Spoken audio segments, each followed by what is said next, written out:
Clip number 269۔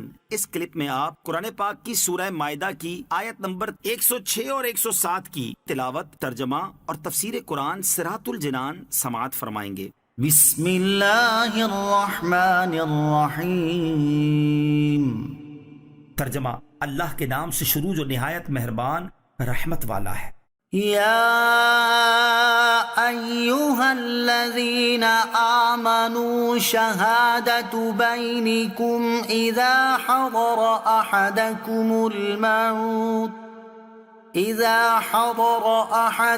الموت حین الوصیۃ اثنان ذوا عدل منکم او آخران من غیرکم ان انتم ضربتم فی الارض فاصابتکم مصیبۃ الموت تحبسونهما من بعد الصلاة فيقسمان بالله إن ارتبتم لا نشتري به ثمنا ولو كان ذا قربى ولا نكتم شهادة الله إنا إذا لمن الآثمين۔ ترجمہ: اے ایمان والو، جب تم میں کسی کو موت آنے لگے تو وصیت کرتے وقت تمہاری آپس کی گواہی دینے والے تم سے دو معتبر شخص ہوں، یا اگر تم زمین میں سفر کر رہے ہو پھر تمہیں موت کا حادثہ آ پہنچے تو تمہارے غیروں میں سے دو آدمی گواہ ہوں، تم ان دونوں گواہوں کو نماز کے بعد روک لو، پھر اگر تمہیں کچھ شک ہو تو وہ دونوں اللہ کی قسم کھائیں کہ ہم قسم کے بدلے کوئی مال نہ لیں گے، اگرچہ قریبی رشتہ دار ہوں، اور ہم اللہ کی گواہی نہ چھپائیں گے۔ اگر ہم ایسا کریں تو اس وقت ہم ضرور گناہ گاروں میں ہوں گے۔ شہادت بینکم، تمہاری آپس کی گواہی۔ آیت مبارکہ کا شان نزول یہ ہے کہ مہاجرین میں سے ایک صاحب جن کا نام بدیل تھا، وہ تجارت کے ارادے سے دو عیسائیوں کے ساتھ ملک شام کی طرف روانہ ہوئے۔ ان عیسائیوں میں سے ایک کا نام تمیم بن اوس داری تھا اور دوسرے کا عدی بن بدا۔ شام پہنچتے ہی بدیل بیمار ہو گئے اور انہوں نے اپنے تمام سامان کی ایک فہرست لکھ کر سامان میں ڈال دی اور ہمراہیوں کو اس کی اطلاع نہ دی۔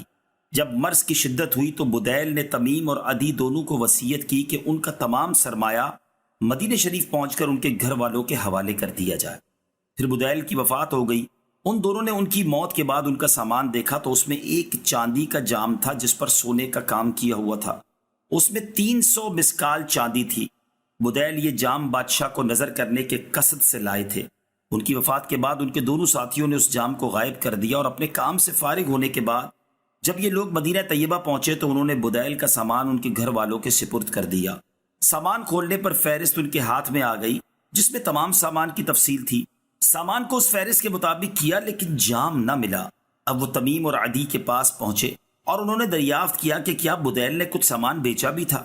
انہوں نے کہا نہیں۔ گھر والوں نے پوچھا کیا کوئی تجارتی معاملہ کیا تھا؟ انہوں نے کہا نہیں۔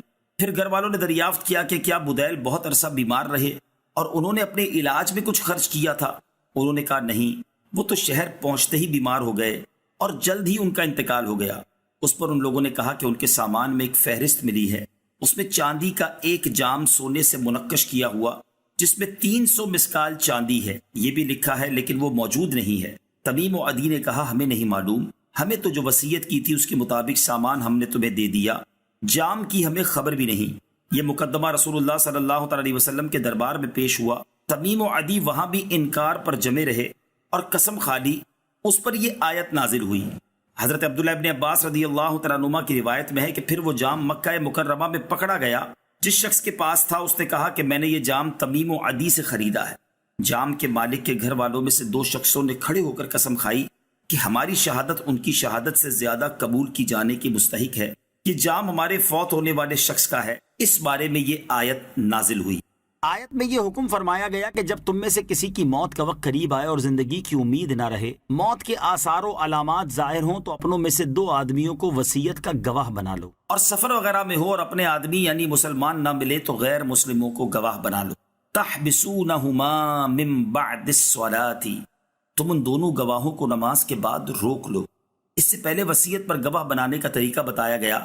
اب قرائن اور علامات کی روشنی میں گواہی میں جھوٹ کا عنصر نمایاں ہوتا نظر آئے تو اس صورت میں گواہی لینے کا طریقہ بتایا گیا کہ جب میت کے ورثاء کو وصیت کی گواہی میں شک گزرے تو وہ عصر کی نماز کے بعد گواہوں سے اس طرح گواہی لیں، دونوں گواہ اقرار کرتے ہوئے اللہ عز و جل کی قسم کھائیں کہ ہم گواہی کے بدلے کسی سے کوئی مال نہ لیں گے، اگرچہ وہ قریبی رشتہ دار ہی کیوں نہ ہوں، اور نہ ہم گواہی چھپائیں گے، یعنی جھوٹی قسم نہ کھائیں گے، اور نہ کسی کی خاطر ایسا کریں گے۔ اگر ہم ایسا کریں تو اس وقت ہم ضرور گناہ گاروں میں سے ہوں گے۔ آیت میں نماز سے مراد عصر کی نماز ہے۔ سب لوگ چاہیں ان کا تعلق کسی بھی دین اور مذہب سے ہو، اس وقت کی تعظیم کرتے تھے اور اس وقت میں جھوٹی قسم کھانے سے بچتے تھے۔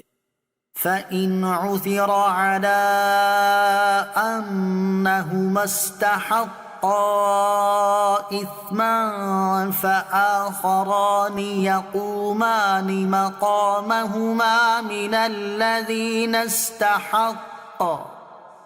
من الذين استحق عليهم الأوليان فيقسمان بالله لشهادتنا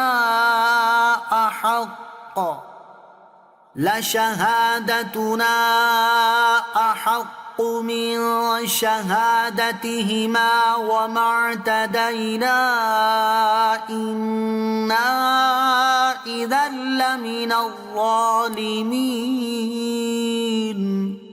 ترجمہ: پھر اگر اس بات پر اطلاع ملے کہ وہ دونوں گواہ گواہی میں جھوٹ بول کر کسی گناہ کے مستحق ہوئے ہیں تو ان کی جگہ ان لوگوں میں سے جن کا حق دبایا گیا میت کے زیادہ قریبی دو آدمی قسم کھانے کے لیے کھڑے ہو جائیں، پھر وہ اللہ کی قسم کھائیں کہ ہماری گواہی یعنی ہماری قسم ان کی گواہی سے زیادہ درست ہے اور ہم حد سے نہیں بڑھے، اور اگر ایسا کریں تو اس وقت ہم ظالموں میں ہوں گے۔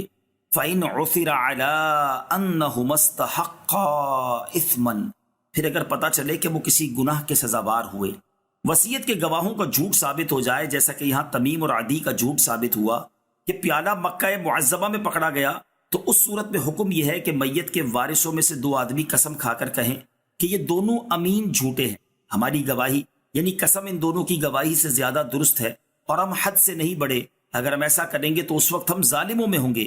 چنانچہ بدیل کے واقعے میں جب ان کے دونوں ہمراہیوں کی خیانت ظاہر ہوئی تو بدیل کے ورثاء میں سے دو شخص کھڑے ہوئے اور انہوں نے قسم کھائی کہ یہ جام ہمارے مورث کا ہے اور ہماری گواہی ان دونوں کی گواہی سے زیادہ ٹھیک ہے۔ اس کے بعد پیالے کا فیصلہ ان کے حق میں کر دیا گیا۔